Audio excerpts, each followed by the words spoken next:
Devenir enseignant, c'est exercer un métier passionnant et exigeant, celui de participer à la construction de la société en transmettant son savoir et en valorisant les compétences des élèves. Donc, être enseignant offre la possibilité de se renouveler chaque jour et d'être acteur d'un système éducatif en évolution. S'adapter au profil de chaque élève, de chaque apprenant, pour lui permettre de se développer et pour développer son potentiel et lui transmettre des valeurs de citoyenneté, faire évaluer ses cours grâce au numérique, en utilisant les TIS, en actualisant ses propres connaissances. Pour relever ces défis, l'enseignant n'est pas seul. Guidé par l'ambition de favoriser la réussite scolaire des élèves dont elle a la responsabilité. L'enseignant doit mobiliser des compétences didactiques et pédagogiques dans l'enseignement. Des compétences didactiques qui lui sont propres. Le savoir-faire et le savoir-être. Dans le cadre des pédagogies qui sont favorables dans ce contexte, à savoir la transposition pédagogique, la pédagogie différenciée, etc. C'est aussi un métier qui permet de concilier vie professionnelle et vie personnelle.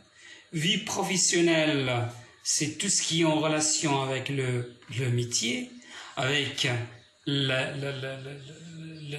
pratique du métier de l'enseignement, dans tous ses détails techniques et dans tous ses détails empiriques, en relation bien sûr avec et en cohérence avec les programmes et le curriculum pédagogique, et aussi est une vie personnelle, émotionnelle, dans ça veut dire le cadre de la participation et la participation et le partage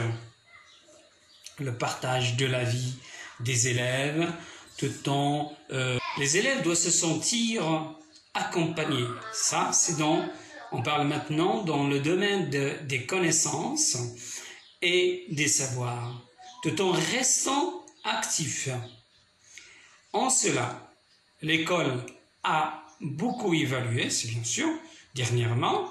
Alors on commence à comprendre et on commence à parler des compétences.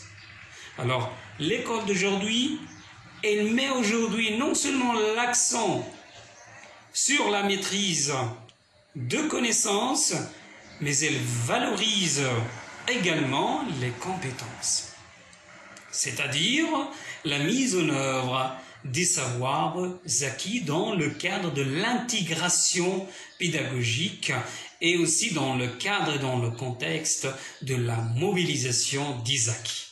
Ma présentation touche à sa fin. Je viens de parler de comment doit être l'enseignant pour qu'il soit un élément, un acteur positif, un acteur favorable, un acteur efficace, un acteur efficient, un acteur qui peut gérer sa classe, qui peut créer des innovations, qui peut, ça veut dire, améliorer la qualité de l'enseignement et participer au développement de l'enseignement en qualifiant les élèves à la vie sociale, à la vie économique, à la vie technologique. Donc l'enseignant est un élément, est un acteur central, et on peut dire ça, central, parce que elle assume énormément de responsabilités, des responsabilités professionnelles et aussi des responsabilités, on peut dire ontologiques, des responsabilités personnelles, des responsabilités envers les élèves, envers ses élèves, des responsabilités envers les parents, envers la société, envers l'État, etc.